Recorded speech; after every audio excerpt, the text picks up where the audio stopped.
శ్రీ గురు చరిత్ర అధ్యాయము 15. శ్రీ గణేశాయ నమః. శ్రీ సరస్వత్యై నమః. శ్రీ గురుభ్యో నమః. సిద్ధయోగి ఇలా చెప్పారు. నాయన, కొద్ది కాలంలోనే శ్రీగురిని మహిమ అన్ని దిక్కులా వ్యాపించి సుదూర ప్రాంతాల నుంచి కూడా ఎందరెందరో తమ కోరికలు నెరవేర్చుకోవటానికి ఆయనను దర్శించేవారు. వారిలో మంచి వాళ్ళతో పాటు భక్తుల వేషాలలో ఎందరో దుష్టులు కూడా ఉండేవారు. పూర్వం పరశురాముడు దుష్టులైన రాజులను ఓడించి సంపాదించిన భూమండలమంతా దానమిచ్చేసి సహ్యాద్రి పర్వతానికి దక్షిణ దిక్కున ఉన్న కొంకణ దేశంలో ఒక చోట తపస్సు చేసుకుంటున్నాడు. కానీ కొందరు దురాశపరులు ఆయన వద్దకు వెళ్ళి తమకు కూడా భూమి ఇప్పించమని కోరారు. ఆయన ఆ ప్రదేశం కూడా వాళ్లకు దానమిచ్చి వాళ్ళ బెడద నుంచి తప్పించుకోవటానికి సముద్రంలో ప్రవేశించి అదృశ్యమయ్యారు. అదే కారణంగా శ్రీగురుడు కూడా వైద్యనాథంలో గుప్తంగా కొంతకాలం ఉండదలుచుకున్నారు. కనుక ఒక రోజున గృహస్థ శిష్యులకు ఈ విధంగా సెలవిచ్చారు. ఉపనయనాది సంస్కారాల వలన ద్విజుడైన బ్రహ్మచారి వేదాధ్యయనం చేస్తూ భక్తితో గురువును సేవించాలి. అతనికి పగటి నిద్ర తగదు. దొరికిన భిక్షాన్నం గురువుకు అర్పించి ఆయన ఇచ్చినది భుజిస్తూ విద్యావంతుడు కావాలి. చివరకు గురువుకు దక్షిణ సమర్పించి సమావర్తన హోమం చేయాలి. అటు తర్వాత గురుని అనుజ్ఞతో యోగ్యమైన కన్యను పెండ్లాడి గృహస్థాశ్రమ ధర్మాలను పాటించాలి. పుత్రుడు యుక్త వయస్కుడయ్యాక అతనికి సర్వస్వం సమర్పించి భార్యతో కూడా అరణ్యానికి వెళ్ళాలి.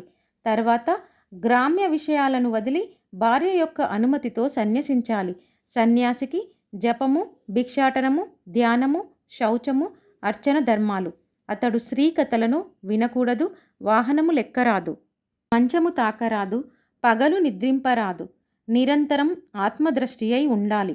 వెదురు, సొరకాయ, చెక్క, మట్టి వీటితో చేసిన పాత్రలు మాత్రమే ఉపయోగిస్తూ దండదారి అయి పగలు మాత్రమే భుజించాలి.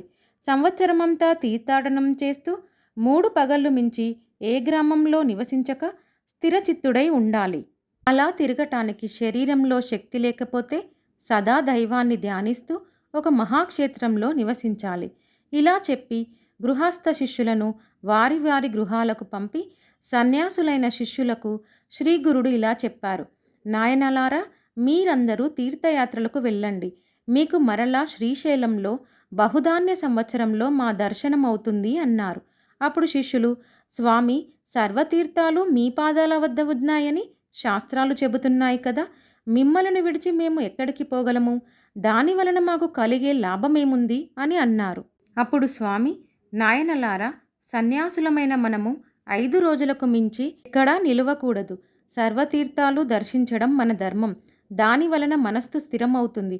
అటు తర్వాత ఒక చోట స్థిరంగా ఉండడం శ్రేయస్కరం అని చెప్పారు. అప్పుడు శిష్యులు, స్వామి, మీ మాటయే మాకు ప్రమాణం. మేము ఏ ఏ తీర్థాలు దర్శించాలో సెలవీయండి అని కోరారు. అప్పుడు శ్రీగురుడిలా చెప్పారు. నాయనలారా, తీర్థాలన్నింటిలోకి ఉత్తమమైన కాశీకి వెళ్ళి గంగను సేవించి గంగా తటయాత్ర చేయండి. అటు తర్వాత యమున, సరస్వతీ నదులను కూడా అలానే సేవించండి. అందువలన పితృదేవతలకు సంతృప్తి, మీకు శాశ్వత బ్రహ్మలోక ప్రాప్తి కలుగుతాయి. తరువాత వరుణ, కుశావర్త, శతద్రు, విపాష, శరావతి, వితస్త, అసిక్ని, మరుద్రుద, మధుమతి, పయస్విని, ఘృతవతి, రేవ, చంద్రభాగ, రేవతి, సరయు, గోమతి, వేదిక, కౌశికి, నిత్యజల, మందాకిని, సహస్రవక్త, పూర్ణ, పూణ్య, అరుణ, బహుద, వైరోచని, పుష్కర, ఫలుగు, అలకనంద మొదలగు నదులలోనూ నదీ సంగమాలలోనూ స్నానం చేసి తటయాత్రలు చేయండి. అలానే శ్రీశైలము, అనంతము, రామేశ్వరము, సేతుబంధము, శ్రీరంగము, పద్మనాభము, నైమిషారణ్యము, పురుషోత్తమం, మహాలయము, కేదారము, కోటిరుద్రము, మాతృకేశము, కుబ్జతీర్థము, కోకాముకి, ప్రసాదతీర్థము, విజయతీర్థము, చంద్రతీర్థము, గోకర్ణము, శంఖకర్ణము అనే తీర్థాలలో స్నానం చేయండి. అలానే అయోధ్య, మధుర, మాయా, కాంచి, ద్వారక, సాలగ్రామము, శబల గ్రామములు దర్శించండి. సవ్య మార్గంలో 3 సార్లు గోదావరి తటయాత్ర చేస్తే పాపాలన్నీ నశించి జ్ఞానం కలుగుతుంది. అలానే భీమేశ్వర, పంజర, కుశతర్పణ, పూర్ణ, కృష్ణవేణి, తుంగభద్ర, పంప, భీమా నదులకు తటయాత్ర చేయండి. హరిహర క్షేత్రము, పాండురంగ క్షేత్రము, మాతులింగము దర్శించండి. గంధర్వపురం ఉత్తమమైన క్షేత్రము. అక్కడ ఎన్నో తీర్థాలున్నాయి. అచ్చటి దేవతలు సులభంగా వరాలిస్తారు. అక్కడ భీమా అమర్జా నది సంగమం ఉన్నది. అచ్చటి అశ్వత్థ వృక్షం సాక్షాత్తు కల్పవృక్షమే. దానికి ఎదురుగా నృసింహతీర్థం, దానికి తూర్పున పాపనాశ తీర్థము, దాని ప్రక్కనే రుద్రపాద తీర్థము, చక్రతీర్థము, తర్వాత కోటి తీర్థము, మన్మథ తీర్థము ఉన్నాయి. అక్కడనే కల్లేశ్వరుడు ఉన్నాడు. గంధర్వపురము సాటిలేని సిద్ధభూమి కనుక అక్కడ అనుష్ఠానం చేస్తే అతి త్వరగా అభీష్టాలు నెరవేరుతాయి. తుంగభద్ర నదుల సంగమము, మలాపాహ సంగమము, నివృత్తి సంగమం దర్శించండి.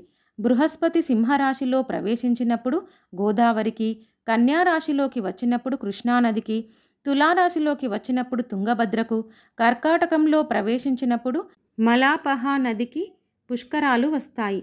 అంటే గంగా నది ఆయా పవిత్ర సంవత్సరాలలో ఆయా నదులలో వచ్చి ఉంటుంది కనుక వాటిని సేవించడం ఎంతో మంచిది. అలానే ఆయా నదులు సముద్రంలో కలిసే చోట స్నానం చేయడం వలన ఎంతో పుణ్యం వస్తుంది. కుంభకోణము, కన్యాకుమారి, మత్స్యతీర్థము, పక్షితీర్థము, ధనుష్కోటి, కొల్హాపురము, కరవీరము, మహాబలేశ్వరము దర్శించండి. బిల్లవటి, వరుణాసంగమం, కృష్ణా తీరంలో ఉన్న ఋష్యాశ్రమం దర్శించండి. అమరపురం వద్ద ఉన్న కృష్ణవేణి పంచనదీ సంగమంలో 3 రోజులు స్నానం, ఉపవాసం చేస్తే అన్ని కోరికలు తీరడమే కాక పరమార్థం కూడా లభిస్తుంది. యుగాలయము, శూర్పాలయము, కపిలాశ్రమం, కేదారము, పిఠాపురము దర్శించండి. అక్కడ శ్రీ దత్తాత్రేయ స్వామి ఉన్నారు. తర్వాత మణిగిరి, వృషభాద్రి, కళ్యాణనగరము, అహోబిలము దర్శించండి. కర్కాటక రాశిలో సూర్యుడు ప్రవేశించినప్పటి నుండి నదులు రజస్వలలు కనుక వాటిల్లో స్నానం చేయకూడదు. నదీ తీరాలలో నివసించే వారికి మాత్రమే ఈ నిషేధం వర్తించదు. నదులకు కొత్త నీరు వచ్చే రోజులే రజస్వల కాలము. అప్పుడు శిష్యులాయనకు సాష్టాంగ నమస్కారం చేసి వారి ఆశీస్సులు పొంది తీర్థయాత్రలకు వెళ్ళారు. నేను మాత్రం ఆయన సేవ చేయటానికి వారితో కూడానే ఉన్నాను. శ్రీ దత్తాయ గురవే నమః. శ్రీ శ్రీపాద శ్రీవల్లభాయ నమః.